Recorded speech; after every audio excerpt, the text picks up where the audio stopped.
안녕하세요. 국어기술 저자 이혜황입니다. 수능 대비 파이널 강좌로 표준 행동 절차를 같이 공부해보려고 합니다. 줄여서 흔히들 SOP라고 부르는 건데 남학생들은 군대에 가면 이 단어에 좀 친숙하게 되고요. 또 기업이나 정부 조직 같은 데 가도 특정 상황에서 어떤 절차를 수행해야 되는가 이런 것들이 SOP로 정리된 것들이 많아요. 그래서 그 개념을 수능에 그대로 적용해 보는 겁니다. 엄청나게 긴장되고 중압감이 느껴지는 그 상황에서 내가 어떠한 행동을 해 나가야 될 것인가 이를 정리해 보는 거예요. 이 강의는 이제 제가 기획한 리트 파이널 노트의 일부를 바탕으로 합니다. 좀 이상하게 느껴질 수 있어요. 수능 수험생인데 갑자기 리트 파이널 노트라니. 이걸 설명하기 위해서는 제가 무엇을 해왔는지 이걸 먼저 알려드릴 필요가 있어요. 저는 국어의 기술 시리즈 같은 수능 참고서를 내오기도 했지만 논리 퀴즈 매뉴얼이나 강화약화 매뉴얼 같은 피셀 리트 기본서를 내오기도 했어요. 그런데 이 책들을 어떻게 내왔냐, 온라인생의 전부 공개도 같이 병행을 했습니다. 이 언어논리.kr이라는 제 블로그에 오면은 이 책들이 다 공개되어 있어요. 그러다 보니까 열심히 공부한 분들이 자기 자료도 이렇게 같이 공개해달라, 공유해달라 연락들이 많이 왔었어요. 그리고 그 중에 아주 리트를 고득점한 분이 고3 때 수능 공부할 때부터 시작해서 리트 준비할 때까지 내 책을 아주 열심히 잘 봐왔다. 그리고 이걸 바탕으로 내가 시험장 갈 때 쭉 정리한 것들이 있는데 이거 어차피 제 책을 공부한 걸 바탕으로 적은 것들이니까 선생님께 드리고 또 같이 공유했으면 좋겠다. 이렇게 메일이 왔어요. 근데 제가 자료를 딱 봤는데 너무너무 감탄할 만한 수준의 그런 어마어마한 자료더라고요. 실제로 굉장히 리트 고득점자기도 했고요. 그래서 제가 자료가 너무 좋으니까 내가 150만 원 주고 사겠다 이렇게 했어요. 대신에 이제 그분이 쓴 게 너무 압축적이다 보니까 오로지 자기 자신만을 위해서 쓴 그래서 굉장히 많은 약어와 요약이 되어 있는 파이널 노트이다 보니까 제가 제안을 했죠. 부산 한번 와라. 같이 한번 교재 작업 누구나 쉽게 읽고 이해할 수 있도록 한번 교재화 작업을 해보자.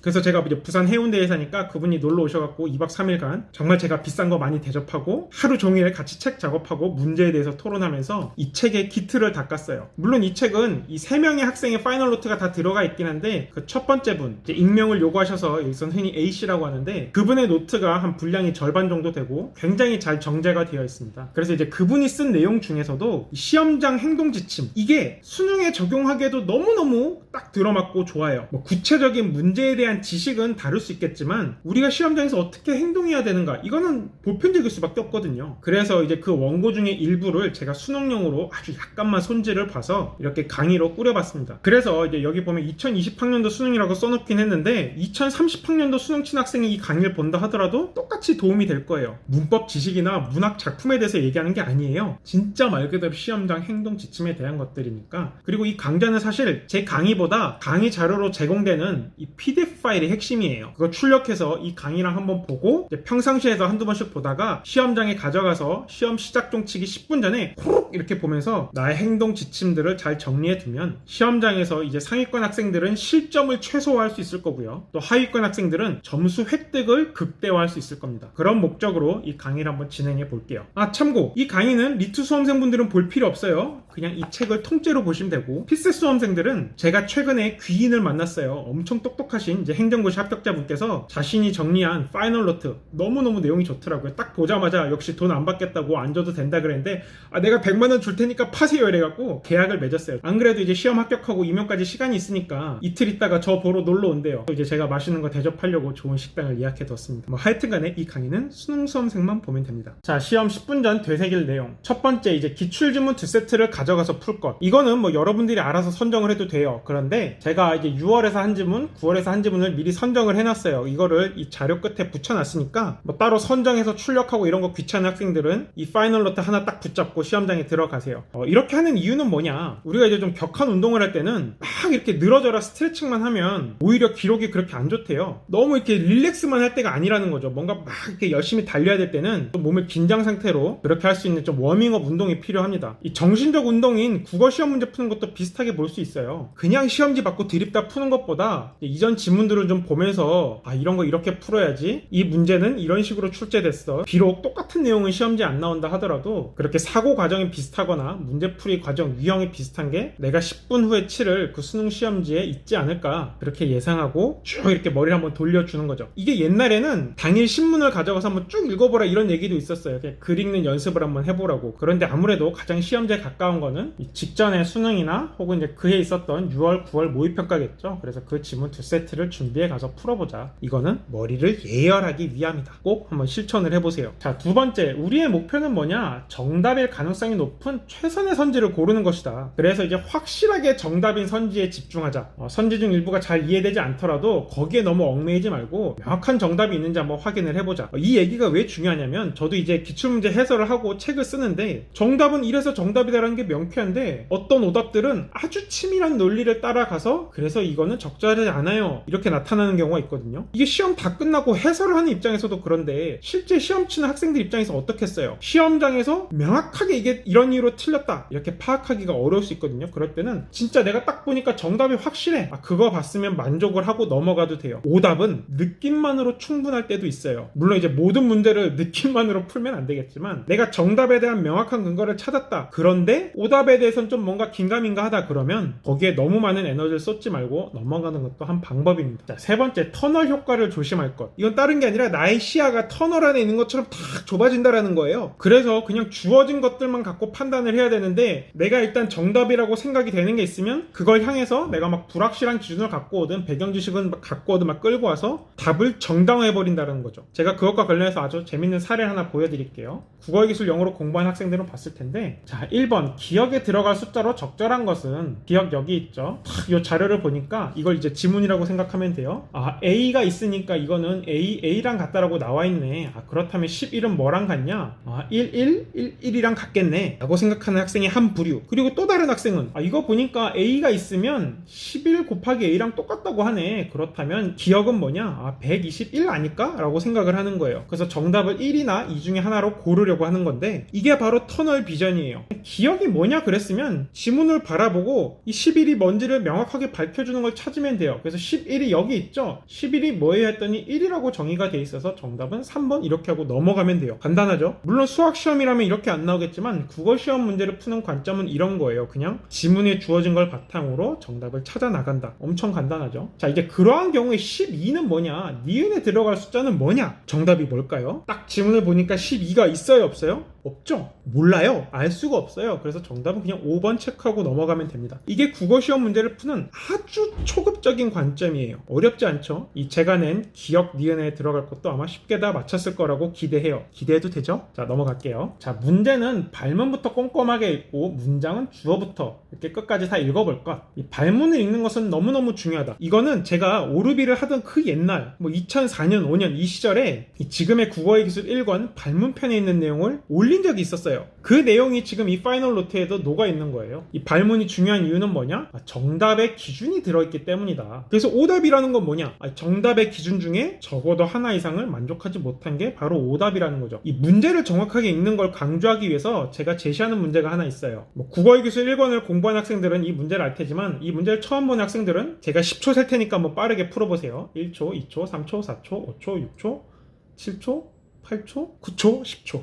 자, 몇 개죠? 만약에 이거 딱 보자마자 와, 16개다 지금 답한 학생이 있으면 진짜 엄청 머리가 팽팽 돌아가는 친구예요. 제가 이 문제를 진짜 한 2만 명 이상에게 지금까지 보여줬던 것 같아요. 제가 학교 강연 돌아다닐 때마다 이 문제를 풀어보게 하거든요. 혹은 이제 가끔 수학 선생님들 만나면 한 번씩 보여주면서 풀어보세요 하는데 이 문제를 딱 보자마자 정답을 맞춘 사람은 살면서 딱 2명 봤어요. 첫 번째가 지금 제 아내고 두 번째는 제가 양산에 한번 강연 갔을 때 교감 선생님이 옛날에 수학 선생님이셨는데 그분이 딱 보자마자 정답을 맞히시더라고요. 정답이 몇 개냐면 1개입니다. 1개. 왜? 여러분들 만약에 지금 10 몇 개 답한 사람들은 삼각형 개수는 모두 몇 개냐 여기에 주목했겠지만 정답의 기준이 하나 더 있죠. 오른쪽 그림 여기가 오른쪽 그림이고 정답 여기 1개 딱 있습니다. 이 문제가 어려워요 쉬워요? 엄청 쉽죠. 초등학생들도 다 이해하고 맞힐 수 있어요. 그런데 오답률은 어마무시한 문제예요. 왜? 문제를 정확하게 읽는 학생들이 적기 때문에 그렇습니다. 하여튼 이 문제를 보고 나면은 이 문제를 정확하게 읽어야겠다라는 생각을 안 할 수가 없어요. 그러니까 이 파이널 노트 시험장에서 이 문제 딱 보자마자 어떤 생각해야 돼요?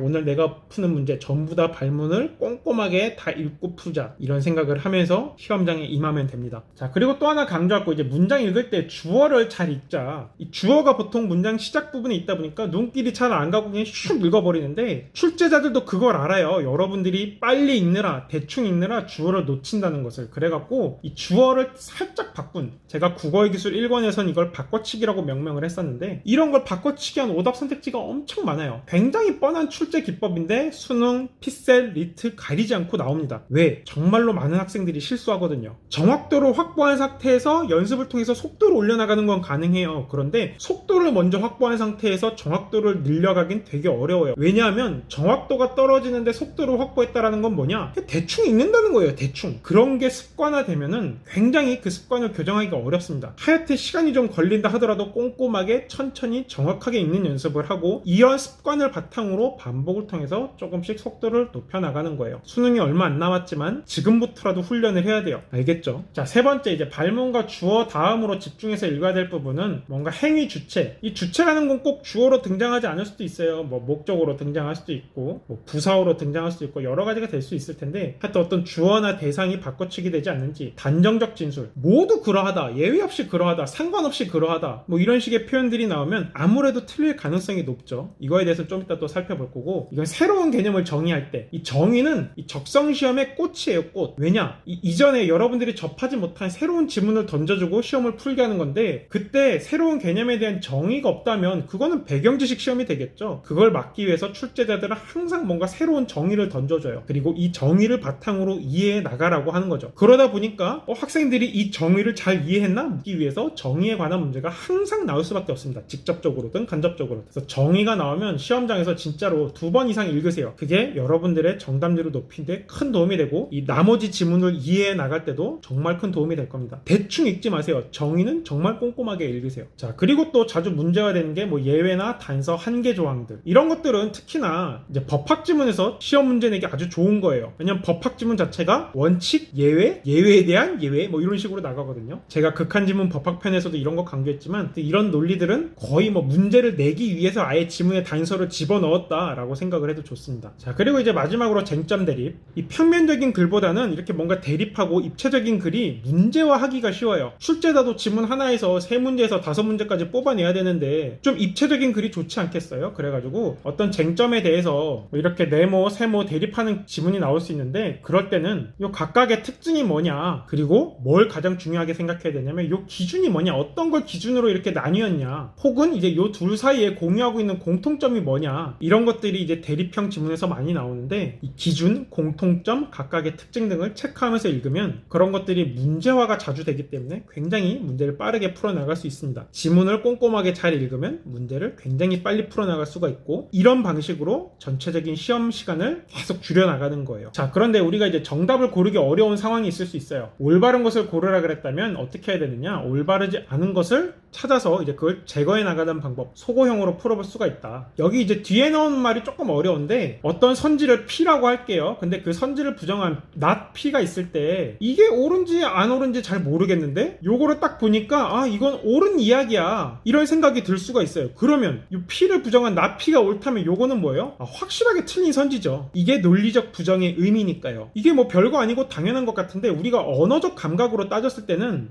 그냥 특정 문장만 봤을 때 이게 잘 안 와닿을 때가 있거든요. 근데 진짜 시험장에서 서술어나 이런 걸 딱 바꿔보면은 이거는 참고 지시 확실하게 드러날 때가 있어요. 이를 바탕으로 문제를 푸는 것도 꽤 괜찮은 스킬입니다. 요거를 기억한 다음에 시험장에서 여러분들이 이제 모의고사 같은 거 풀 때 한번 실제로 적용을 해보세요. 실전에서 한두 번 적용해보면 시험장에서 여러분이 똑같이 행동할 수 있을 겁니다. 자, 그리고 니은에 이제 강한 진술과 약한 진술에 대한 이야기가 나오는데 이거는 원래 논리학적으로 엄밀히 정의되는 거고 이것에 대해서는 제가 머리야 터져라 강의에서도 소개하긴 했는데 뭐 사실 상식적으로 일상어적 감각으로도 이해할 수가 있어요. 내일 비가 시간당 30mm가 와 라는 예측이랑 그냥 단순하게 내일 비가 와 요거를 1번 뒤에 걸 2번이라고 하면 1번과 2번 중에 뭐가 더 강한 예측이죠? 일상어 감각으로 1번이 더 강한 예측이죠. 맞아요. 이런 게 바로 강한 진술이라는 거예요. 보면은 정보량이 더 많죠. 정보량 1번이 2번에 비해서 정보량을 훨씬 많이 갖고 있어요. 그래서 틀릴 가능성이 훨씬 높습니다. 왜냐? 만약에 내일 비가 시간당 30mm가 아니라 10ml만 왔다고 해봐요. 이럴 때는 1번과 2번 중에 뭐만 맞아요? 2번만 맞아요. 1번은 너무 구체적으로 강하게 예측한 바람에 틀릴 소지가 많아지고 그래서 비가 시간당 10mm만 온 경우에 1번은 틀리고 2번만 맞게 된다고요. 따라서 우리가 시험지를 딱 봤는데 선지가 1번, 2번 이런 구조라면 뭐가 적절하지 않을 가능성이 높다고 판단해야 돼요? 1번이죠. 1번. 만약에 1번이 정답이면 어떤 일이 벌어져요? 2번도 참이 돼요. 복수 정답이 된다고요. 따라서 이제 강한 진술보다는 약한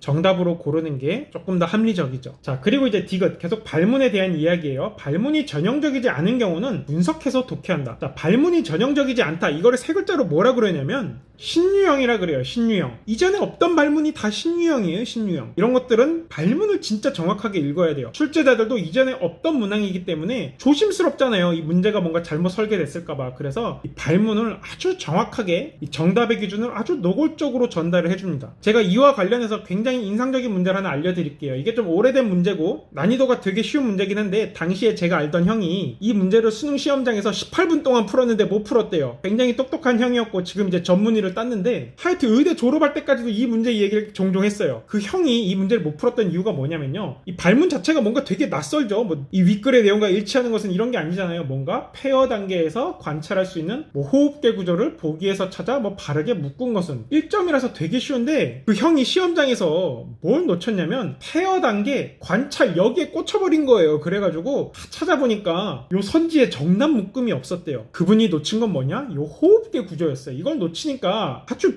비효율적이게도 소화계 구조에 해당하는 위장까지 다 체크해갖고 선택지에서 찾아본 거예요. 이걸 이렇게 한 번만 끊었어도 이렇게 한 번만 딱 끊었어도 아 호흡계 구조구나 라고 생각해서 쉽게 문제를 풀고 이 18분도 아끼고 다른 문제도 한 번 더 점검을 할 수 있었을 텐데 요 문제를 틀렸더라고요 결국. 그런데 이게 남의 이야기가 아니라 여러분의 이야기가 될 수도 있어요. 그러니까 어떻게 해야 되냐, 발문을 꼼꼼하게 읽는 거예요. 정답의 기준을 단 하나도 놓치지 말고 오른쪽 그림의 삼각형 찾으라 그랬으면 오른쪽 그림부터 본 다음에 삼각형을 찾으면 되는 거죠. 꼭 기억하세요. 자, 리을에서도 이제 똑같은 얘기 하는 거예요. 이제 발문에서도 행위 주체 따지고 옳은 것 옳지 않은 것. 여러분 발문에서 옳지 않은 것 찾으라 그러면 아는 에다가 그냥 X를 크게 쳐놓으세요. 그래야 헷갈리지 않고 옳은 것 옳지 않은 걸 헷갈려서 틀렸다는 그런 이상한 소리를 안 할 수 있습니다. 사소한 건데 이건 행동에 대한 거고 제가 오래전부터 책에다가 넣어둔 거예요. 반드시 실천해 나가고 지금까지 이러한 습관을 안 들여놨다면 진짜 실점을 방지하기 위해서라도 꼭 지금부터라도 훈련을 해보세요. 자, 5번째, 모든 문제는 알고 보면 쉽다. 아마 여러분들도 수능시험 딱 끝나고 집에 와서 해설 강의 들으면 야, 내가 시험장에서 되게 어려웠던 거 같은데 이렇게 쉽게 풀 수 있는 문제는 하는 것들이 많을 거예요. 저는 이런 거 언제 느끼냐면 이제 학생들이 모의고사 치니까 이후에 이제 정답률 보면서 학생들이 뭘 많이 틀렸나 딱 보면은 야 이렇게 쉬운 걸 왜 틀렸지? 이렇게 생각되는 것들이 많아요. 근데 이제 구조를 보면 다 삼각형 문제 같은 거예요. 난이도는 쉬운데 오답률이 높은 문항은 다 뭔가 나름의 이유가 있어요. 이제 그런 것들을 잘 정리한 게 국어의 기술 1이긴 한데 시험이 얼마 안 남았으니까 지금 보긴 좀 늦었고요. 하여튼 여러분들이 체계적으로 저지르는 그런 사고의 실수들을 계속 이렇게 교정해 나가는 것도 중요하고 당장 이제 시험장에서 우리가 시험 얼마 안 남았을 때 이때는 어떤 마인드가 중요하냐? 사실은 문제가 다 쉽다. 내가 만약에 뭔가 너무너무 꼬아서 뭔가 생각하고 있다면 잘못됐을 가능성이 높다라고 생각해보는 게 중요해요. 출제자가 어려운 문제를 내긴 하지만 그렇게 꼬아서 막 내진 않거든요. 그러니까 뭐라고요? 문제풀이가 만약 지나치게 복잡하게 느껴진다? 그러면 내가 잘못했을 가능성이 높다. 그냥 다시 원점으로 돌아가서 문제를 발문부터 자신 있고 문제를 풀어보면 의외로 쉽게 풀릴 가능성이 높습니다. 자, 근데 이제 물론 일부러 복잡하게 만든 문제도 나올 수는 있어요. 대표적인 게 바로 이게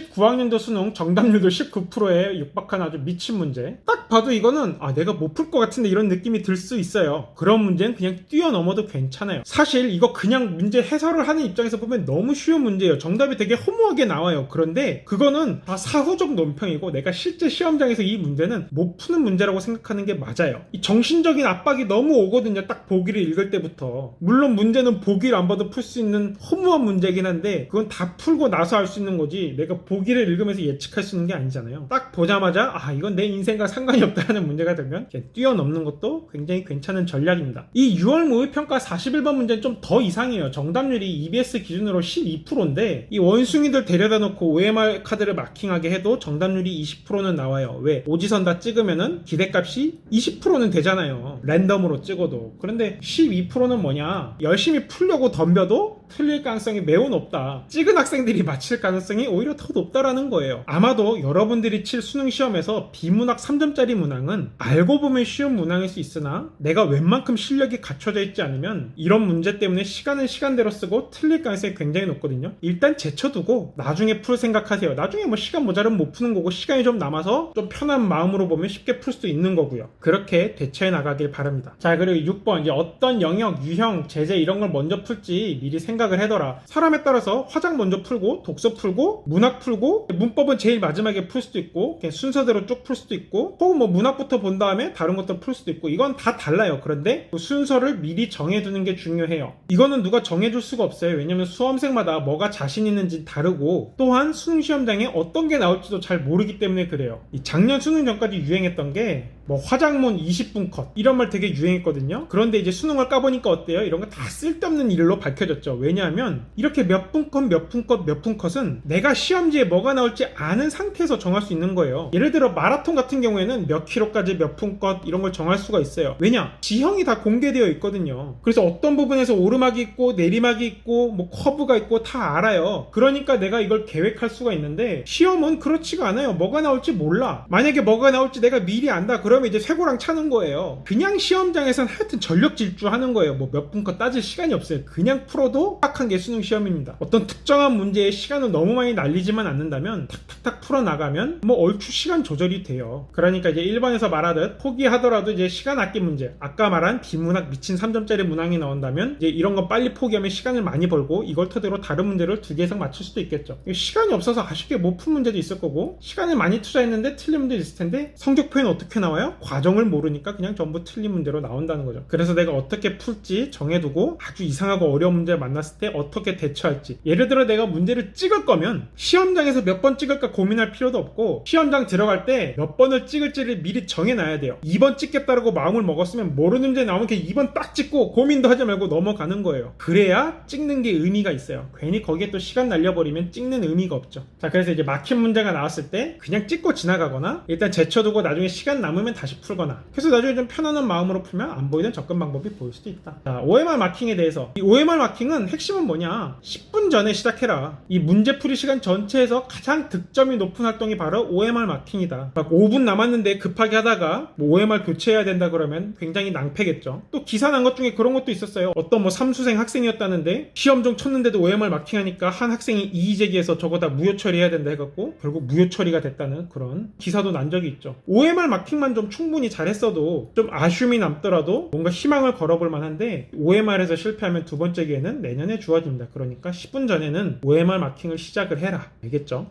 예외 단서 1개 문제가 될 가능성이 매우 높고 특히 법조문, 법학 지문이 나오면 그게 100%라고 생각을 해도 돼요. 그래서 특히 이제 A가 아닌 한 P다. 그럼 A한 경우에는 나 P구나. 이런 거를 반대 해석이라고 하고 이 법학 지문에서는 거의 항상 묻는 거라고 생각을 해도 돼요. 이런 예외는 꼭 어떤 식으로든지 문제가 된다. 자, 그리고 9번째 첫 문단에서 제시되는 정보는 문제 전체에서 활용되곤 한다. 특히 어떤 거 정의 같은 경우는 첫 문단에서 이걸 설명했으면 뒤에는 이걸 그냥 계속 바탕으로 쌓아가는 거예요. 따라서 내가 시험장에서 정의를 대충 읽은 상태로 지문을 읽어나가면 이게 뭔 소리야 그게 그 소리 같고 그런 혼란에 빠질 수가 있습니다. 꼭 첫 문단 특히 정의를 주의할 것. 그래서 이제 문제 풀다 보면 이제 뭐 기억, 밑줄, 뭐 A 이런 문제들은 물리적으로 인접한 거리에 정답의 근거가 거의 다 있는데 만약 잘 안 보이면 첫 문단으로 한번 돌아가 봐라. 이 기출문제들을 봐도 출제자들이 아주 악랄하게 일부러 정보를 떨어뜨리기 위해서 이 마지막 문제에 대한 힌트를 첫 문단에 심어두기도 하거든요. 첫 문단 꼭 중요하게 읽고 혹시 안 풀리면 첫 문단에 뭐가 있는지 한번 살펴봐라. 자, 10번째 직관이나 상식에 의존하지 말아라. 아예 출제할 때 출제자는 그냥 직관이나 상식대로 풀면 틀리도록 그렇게 구성된 문제를 일부러 아주 악질적으로 줄 세우려고 출제하곤 해요. 그러니까 그 부분에 꼭 주의하고 특히 개념어 이런 것들은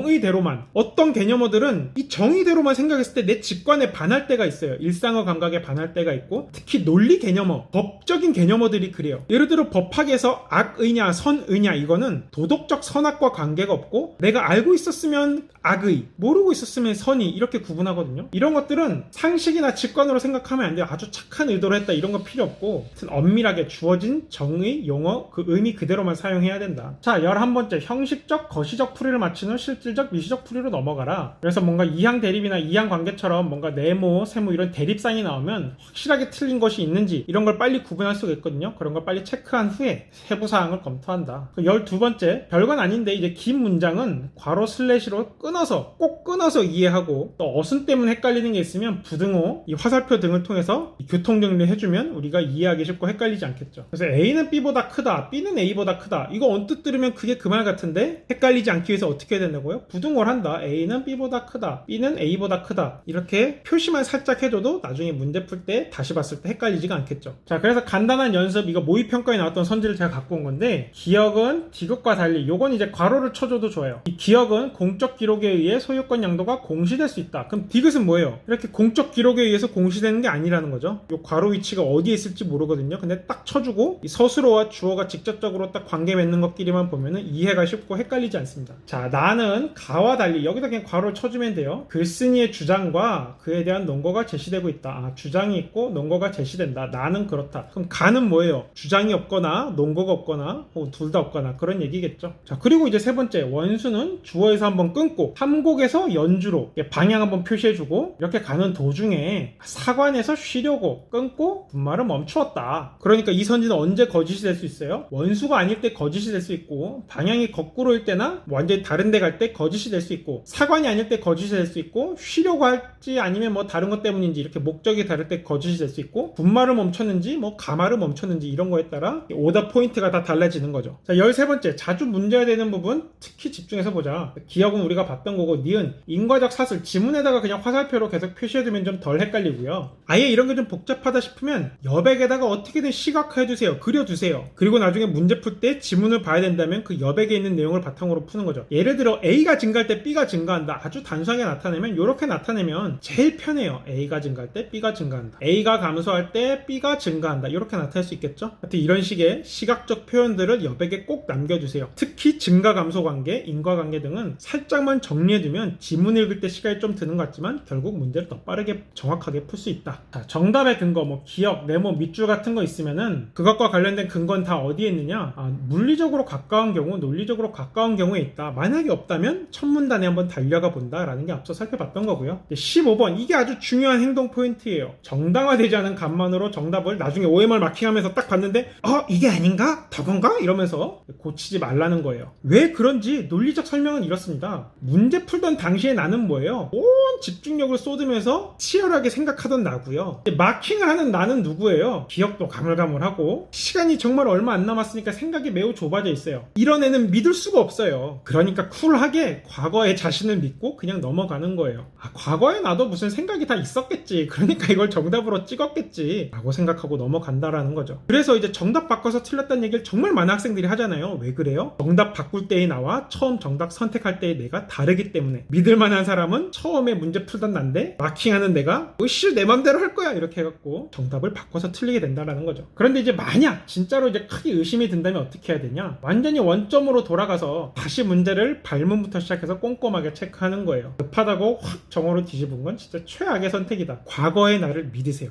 알겠죠? 자, 마지막 16번째, 주어지지 않은 정보는 주어지지 않은 것이라고 판단할 것. 이건 뭐냐? 수능도 그렇고요, 피셋이나 리트 문제도 그렇고, 문제를 딱 풀다가 사고를 진행하다가 더 사고가 진행이 안 되는 경우가 있어요. 뭔가 정보가 부족한 거죠. 그러한 경우에 추론을 딱 거기서 멈춰야 돼요. 거기서 뭔가 내가 나의 생각에 의하면 이게 이렇게 될 것 같은데 하고 더 나아가면 틀리도록 출제자가 오답을 딱 해놨어요. 야, 너 떨어지면 내가 오답으로 받아줄게. 하필 그런 오답이 없으면 내가 생각이라도 다시 할 텐데, 내가 뭔가 잘못 생각했을 때 도달하게 되는 그 위치에 딱 맞게끔 출제자가 오답을 마련해 줍니다. 그러니까 주어지지 않은 정보는 주어지지 않은 것이라고 생각하고 판단을 멈춘다. 어떤 정보가 있느냐만큼이나 어떤 정보가 없느냐도 중요하다. 네, 이제 표준 행동 절차 알아볼게요. 먼저 마킹 실수의 배제. 마킹할 때 문제 번호가 맞는지, 발문을 내가 제대로 읽었는지, 정오로 똑바로 판단했는지, 뭐 조합형 문제라면 이걸 제대로 골랐는지, 그 다음에 이렇게 선택지를 보고 OMR을 마킹한다. 정말 별거 아니고 또 연습되어 있는 학생도 많을 텐데, 혹시라도 이걸 내가 연습을 제대로 안 해봤다면 이 OMR 카드 평가원 홈페이지에도 있고 뭐 실무에도 들어있을 거잖아요. 꼭 한번 체크하는 연습을 해보세요. 자, 그래서 먼저 발문, 옳은 거랑 옳지 않은 거 이거 꼭 OX로 발문에 표시를 해주세요. 특히 내가 1번을 정답으로 골랐을 때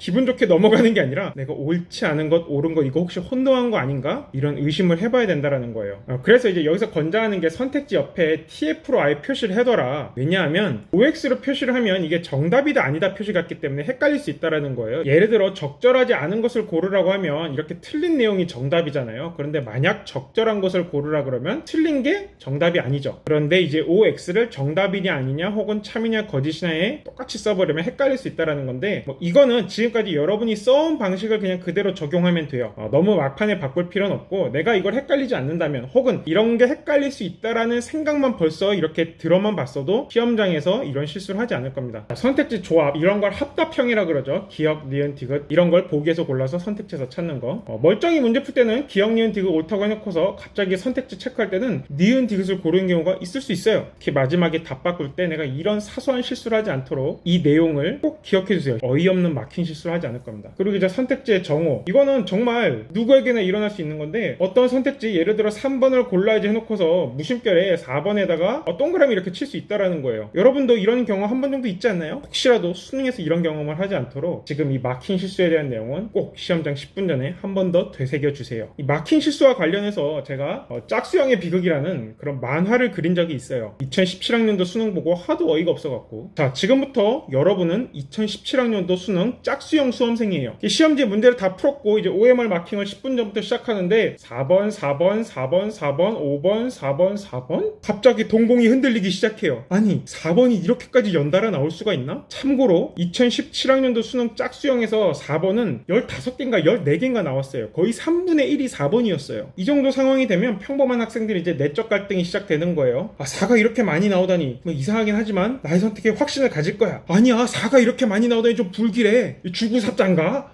내가 뭘 잘못 풀었을 수도 있어. 다시 문제를 풀어볼까? 이런 게 겹치다 보면 이런 갈등 속에서 괜히 시간을 날려먹을 수가 있죠. 그런데 정말 황당하게도 이제 수능날 저녁에 정답지를 딱 봐서 답안을 체크해보니까 4가 진짜 이만큼 있어. 그리고 4 개수가 뒤에도 엄청 이렇게 몰려있는 게 있거든요. 그래서 뭐 정답 개수 판단법 1, 2, 3, 4, 5가 정확하게 5분의 1씩 나오진 않아도 어쨌든 좀 비슷한 비율로 나와야 되지 않을까라고 믿는 학생들 짝수형 시험지 보면 3분의 1이 4니까 뭔가 되게 느낌이 이상하고 불길하단 말이에요. 왜 이런 일이 생겼는지 아는 게 중요합니다. 홀수형 기준으로 답안지를 보면 정답 분포가 그래도 어느 정도 5분의 1 비슷하게 나와요. 그런데 짝수형은 이제 홀수형을 만든 다음에 뭐 선택지를 뒤집는 거잖아요. 뭐 컨닝 방지한다는 목적으로. 그러다 보니까 이 정답 개수 분포에 대한 고려가 없어요. 그래서 내가 만약에 짝수형을 받았다. 그런데 특정 선지가 갑자기 미친듯이 등장해.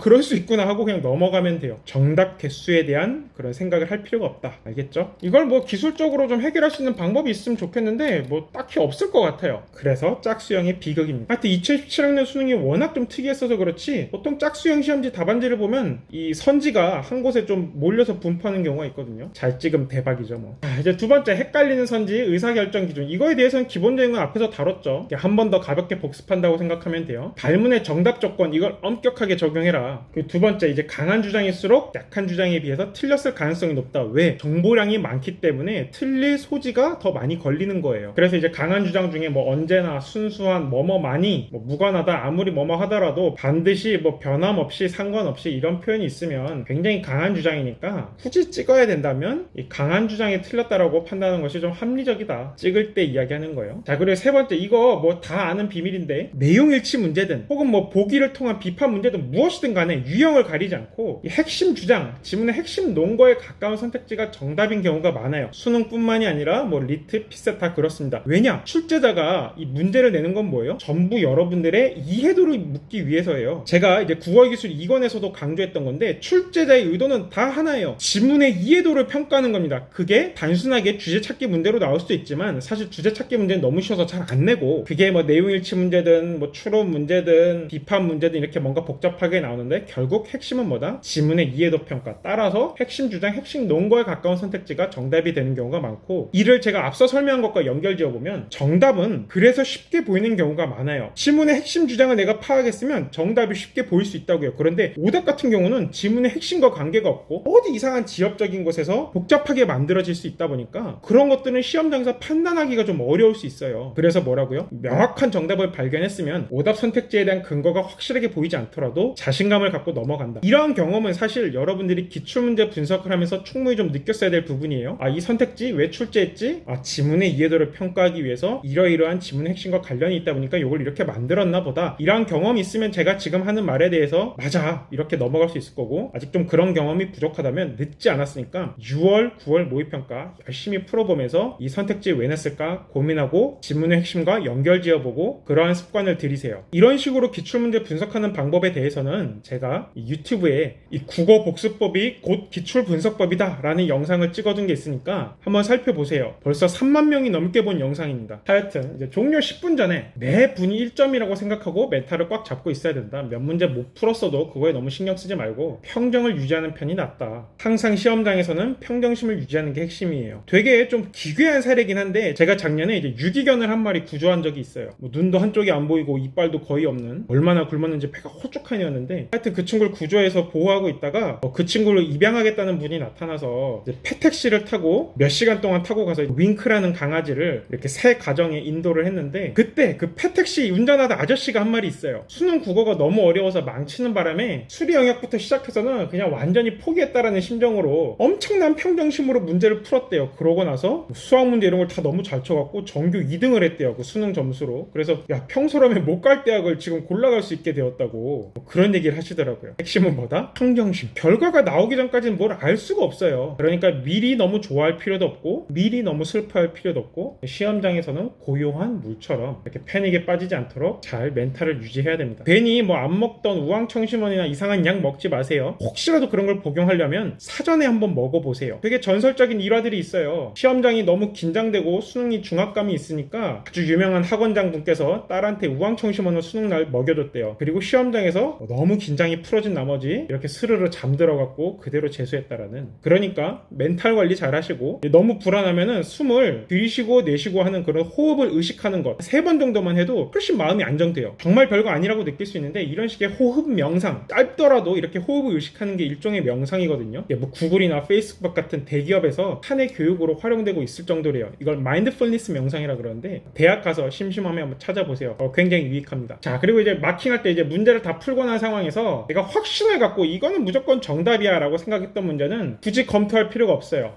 내 풀이에 감탄할 필요가 없다라는 거죠. 그런데 좀 확신이 없어서 별표 쳐놨던 그런 문제들, 그런 것들은 정답의 타당성을 발문으로부터 시작해서 차근차근 한번 따져보세요. 핵심 뭐라고요? 내가 확신을 갖고 푼 문제는 넘겨라. 자, 끝까지 확신이 없는 문제, 이거 정답을 모르겠어, 그런 거 있을 수 있거든요. 그럴 때 이제 최후의 수단으로 선택지 안에서 충돌이나 비일관성이 있는가, 제가 국어의 기술에서 정답의 유일성이란 패턴으로 설명을 했던 거죠. 출제자도 한 세트에서 선택지를 워낙 많이 만들어내다 보니까 선택지끼리 충돌하는 경우가 생길 수가 있어요. 그런 것들을 통해서 어떤 게 정답인지 힌트를 얻을 수도 있고, 이제 선택지의 표현 중에 가장 어떤 좀 취약하고 내가 판단하기 좀 애매한 것들, 그런 게 무엇인가, 그거의 기준을 둘 수도 있고. 다만 이제 문학 같은 경우는 분위기를 형성한다, 여운을 남긴다, 시적 긴장 어쩌고 저쩌고, 이런 것들은 워낙 애매한 것들이고 웬만하면 다 맞는 거예요. 이런 걸 틀렸다고 하면은 뭔가 오답시비에 휘발릴 것 같고, 그런 것들은 다 맞는 부분이라고 생각하고 나머지 부분에 대해서 어떤 게 가장 이상한가, 구체적인 것들에 대해서 따져보면 됩니다. 그리고 이제 뭐 대입법, 예를 들어 경제지문 같은 경우에 뭐 구체적인 숫자가 어떻게 변화하는데 여기 어떤 값을 설정해야 되냐, 그런 문제가 나오기도 하죠. 잘 모르겠으면 그냥 대입이라도 해서 이렇게 좀 공격적으로 풀어낼 수 있는지, 끝으로 내가 출제자라면 무엇을 문제화했을까, 이렇게 고민해도 정답을 찍기가 좀 수월할 수 있습니다. 무엇을 문제화했겠어요? 지문의 핵심. 왜? 그 핵심을 잘 이해했는지 묻고자 출제자가 문제를 낸 거니까요. 자, 4번 앞에서도 한번 이야기했던 거죠. 막판에 OMR 마킹하다가 함부로 고치지 말아라. 이렇게 정당화되지 않은 감으로 정답을 고르면 후회의 지름길이다. 이 수능 끝나고 채점할 때 아씨 내가 안 고쳤어야 되는데, 이런 식의 후회는요 진짜 어마어마해요. 그러니까 문제 풀 때 전력 질주로 열심히 풀고, 마킹할 때의 나는 너무 신뢰하지 마세요. 자, 근데 이제 시험이 너무 어렵고 시간이 혹은 너무 없어서 선택지를 반드시 찍어야 된다. 물론 이제 내가 딱 문제를 봤을 때 정답률이 20% 이하일 것 같은 그런 미친 문제, 뭐 시험지에 한 문제 정도 있을 수 있어요. 그런 거는 그냥 내가